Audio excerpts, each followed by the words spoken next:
Assalamualaikum warahmatullahi wabarakatuh. Selamat berjumpa kembali dalam mata kuliah termodinamika di pertemuan ketujuh. Ya, jadi sekarang kita sudah berada di pertemuan ketujuh dengan topik refrigerasi. Untuk pertemuan kali ini kita akan berbicara tentang konsep refrigerasi dan pompa panas.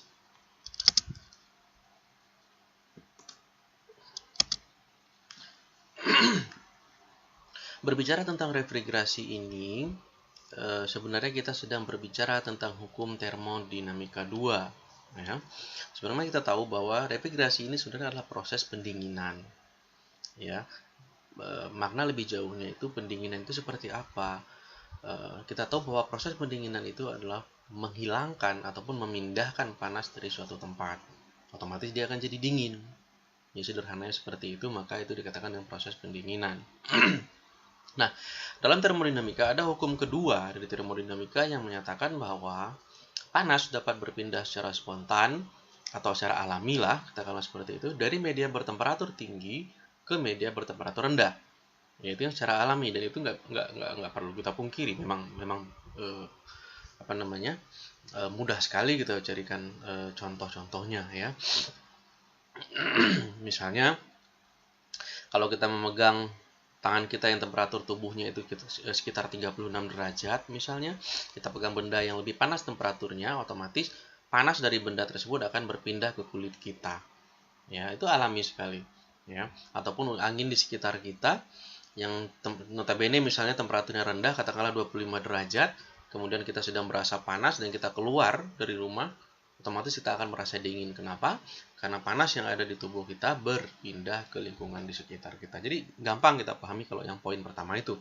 Kemudian bagaimana dengan bunyi yang poin keduanya di hukum termodinamika 2 ini? Bahwa panas tidak dapat berpindah secara alami dari media bertemperatur rendah ke media yang bertemperatur tinggi katanya.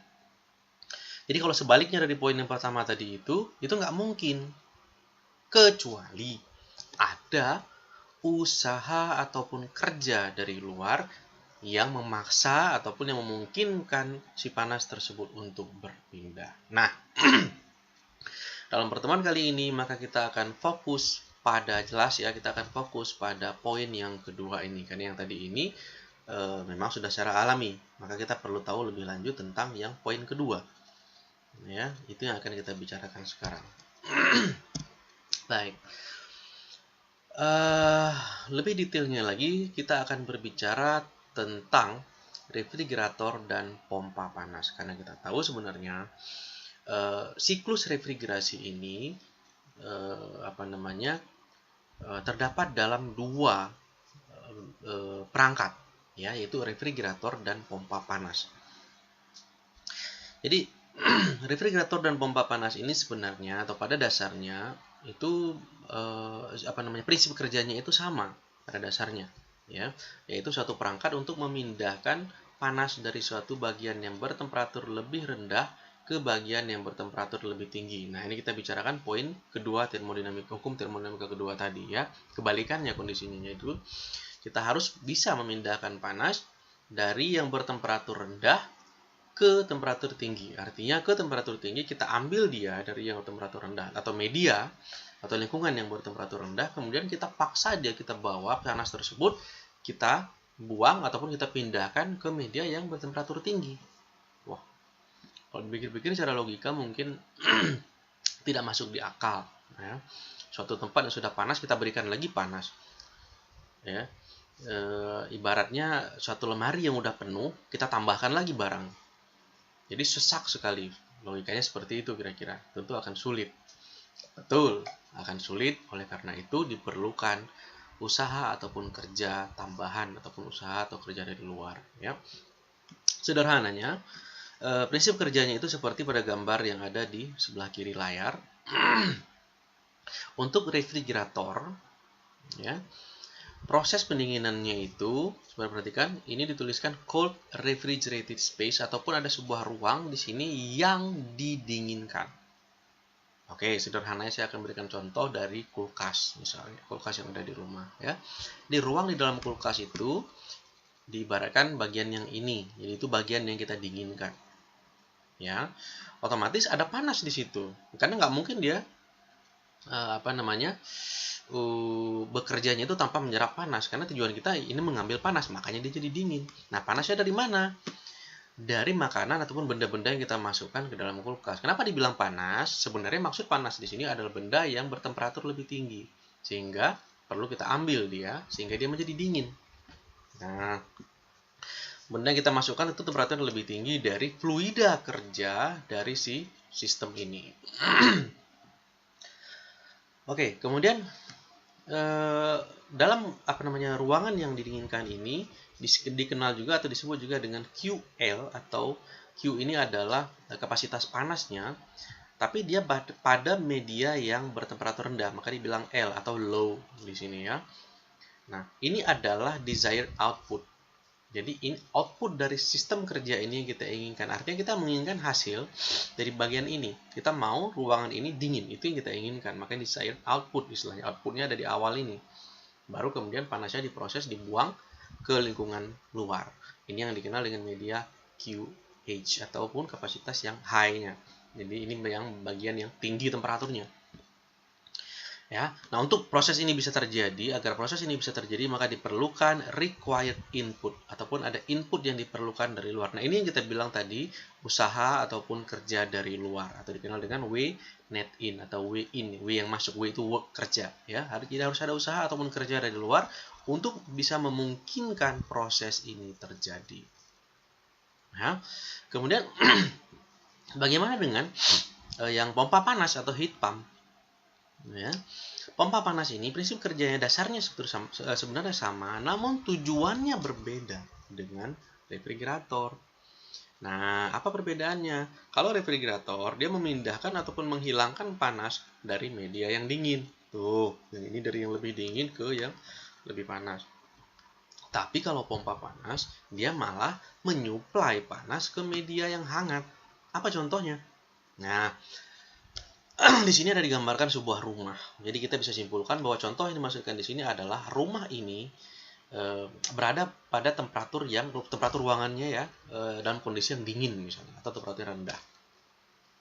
Jadi otomatis diperlukan penghangat, ya, diperlukan udara hangat untuk bisa menghangatkan ruangan yang ada di dalam rumah ini. Nah, kondisi seperti ini mungkin jarang, bahkan nggak ada di tempat kita di Indonesia, karena ini kondisi-kondisi yang ada di negara-negara yang memiliki musim dingin, ya. Nah, apa yang terjadi pada proses ini? Di lingkungan luar, ya, ada lingkungan ataupun lingkungan sekitarnya di rumah, itu kan temperaturnya mengikuti kondisi ataupun lingkungan yang di luar itu, ya. Nah, panas yang ada di situ itu diambil. Jadi tentu ada proses yang lebih detail untuk bicara soal ini. Diambil juga dengan melalui fluida kerja, ya, ada fluida kerjanya. Nah, kemudian si pompa panas ini nantinya akan memaksa panas yang bisa dia serap dari lingkungan, seberapapun yang dia bisa serap. Tentu nggak setinggi kinerja yang ada pada refrigerator ini. Panasnya nggak mungkin bisa setinggi ini, jadi berbeda. Ya, jadi tapi berapapun panas yang bisa diambil, dia dipaksa untuk bisa dialiri menuju ke dalam rumah ini agar ruangan dalam rumah ini itu menjadi hangat, ya. Jadi outputnya itu ada di sini, berbeda dengan refrigerator tadi, outputnya ada di awal. Karena ini yang diinginkan rumahnya ini, di proses akhirnya itu yang diinginkan, yang diharapkan hasilnya, agar dia menjadi atau dia tetap hangat atau dipertahankan tetap hangat misalnya, ya. Nah, untuk memungkinkan proses ini terjadi juga sama, diperlukan input lain ataupun usaha atau kerja lain dari luar, atau yang dikenal dengan required input di sini, ya. Jadi kesimpulannya, pompa panas dan refrigerator ini adalah perangkat yang bekerja lebih kurang sama atau mirip gitu ya, secara prinsip kerjanya, namun tujuannya yang berbeda, ya. Refrigerator memindahkan ataupun menghilangkan panas dari media yang dingin yang dipindahkan, sedangkan pompa panas tujuannya justru menyuplai panas ke media yang hangat. Jadi beda tujuannya. Oke. Nah, coefficient of performance ini apa? Proses pendinginan yang kita bicarakan ini tentunya diperlukan parameter-parameter untuk bisa mengukur kinerjanya ataupun performanya proses tersebut. Ya, jadi nggak mungkin kita bicara proses tanpa kita tahu nilai-nilainya, ya besarannya dan sebagainya, nggak mungkin. Ya, apalagi proses itu yang tidak suatu proses yang nggak bisa terlihat secara kasat mata misalnya. Jadi kita perlu variabel-variabel yang bisa mewakili proses tersebut dalam bentuk nilai-nilai misalnya. Nah, dalam hal ini untuk proses pendinginan dikenal dengan istilah coefficient of performance atau disingkat dengan COP. Ya. Baik. Apa COP ini? Kalau dari persamaannya bisa kita lihat pertama untuk COP untuk refrigerator adalah desired output ataupun rasio dari output yang diinginkan. Ya, yang mana output yang diinginkan? Ini desired output, ini yang diinginkan, ya. Rasio output yang diinginkan terhadap rasio dari terhadap input yang diinginkan. Mana yang input yang diinginkan? Usaha ataupun kerja ini. Ini adalah input yang diinginkan, ya. Jadi rasio antara QL terhadap W in itu yang dikenal dengan coefficient of performance-nya refrigerator.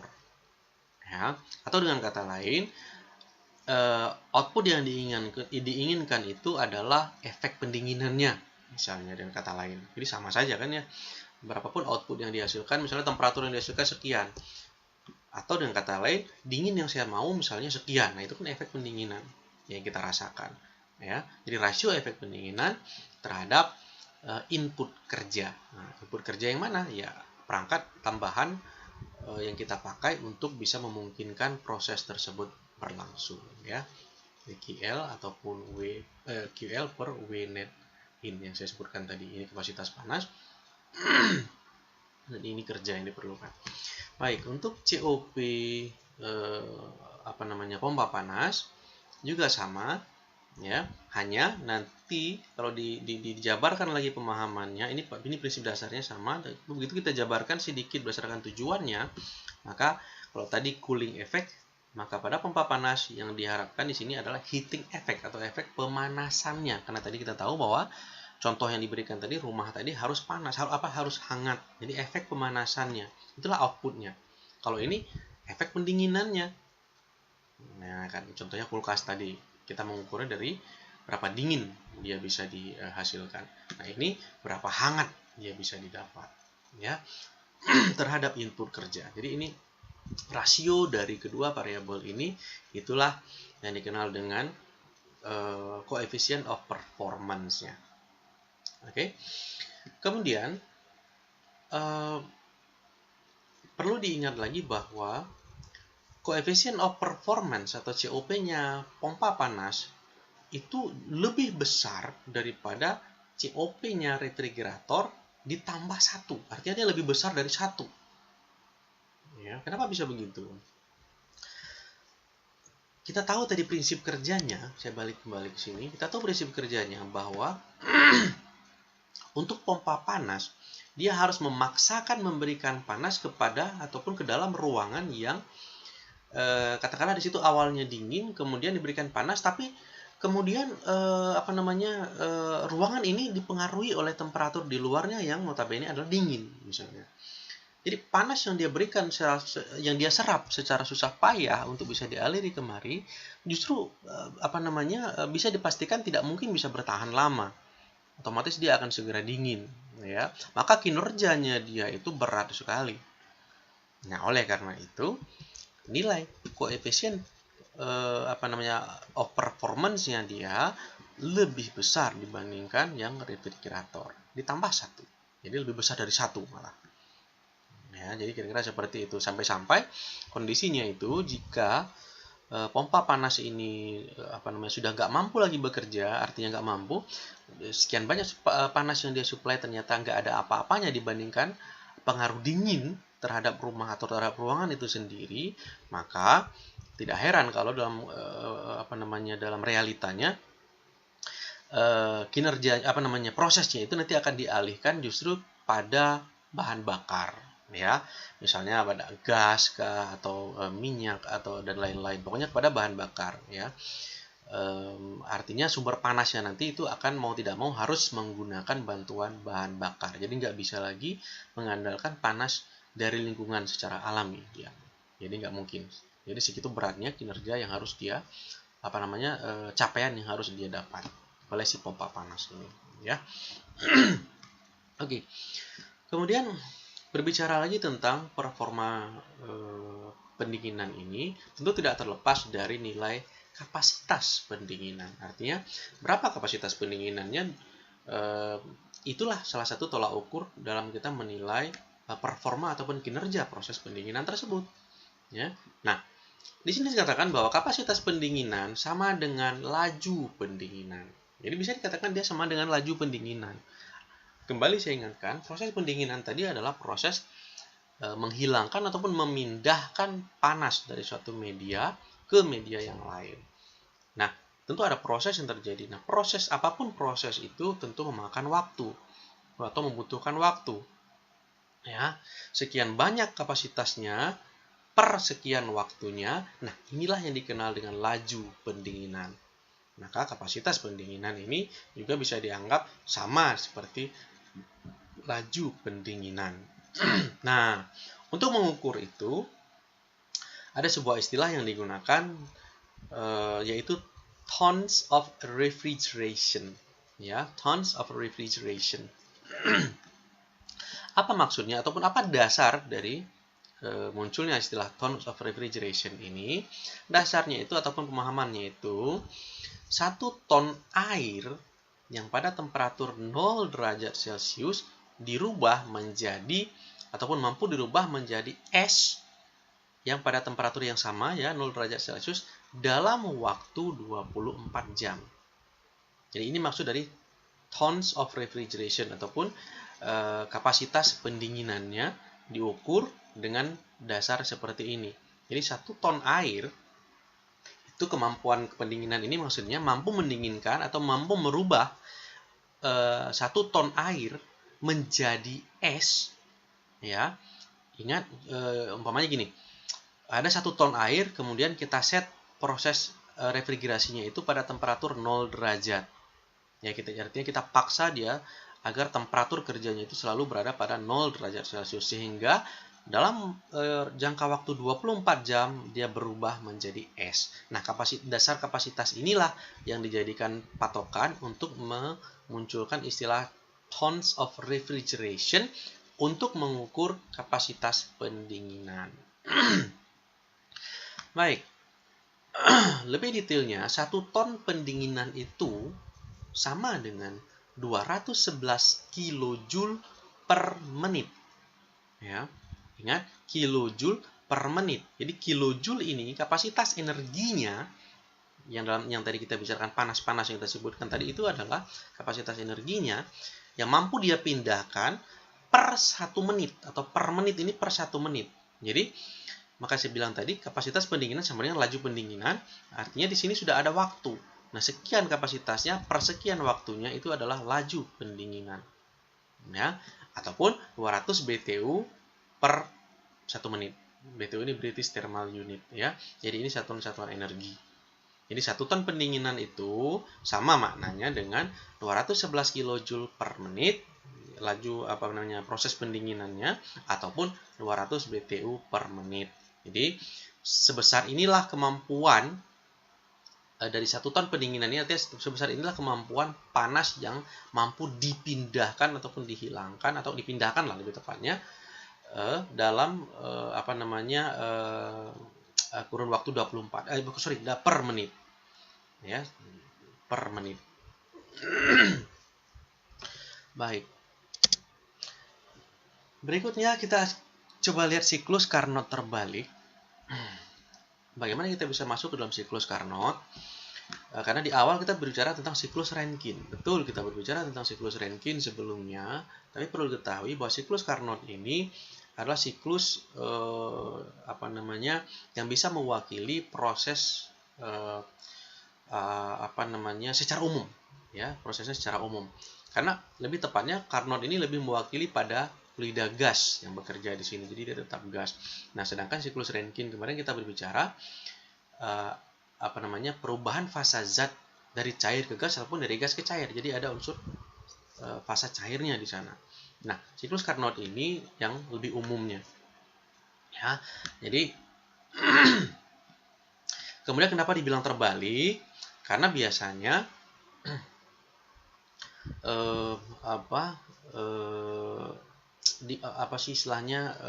panasnya itu digunakan untuk menggerakkan turbin. Ya, biasanya normalnya itu panas yang dihasilkan itu untuk menggerakkan turbin. Artinya tekanan dari temperatur yang tinggi itu yang dipakai untuk menggerakkan turbin. Nah, tapi dalam hal ini kebalikannya. Jadi si fluida ini bukan ketika berubah menjadi uap dia dipakai untuk menggerakkan turbin, justru kebalikannya. Dia ketika sudah berubah menjadi air, setelah keluar dari kondensor, maka dia baru dipakai untuk menggerakkan turbin. Nah, makanya dibilang siklus Carnot terbalik. Ya.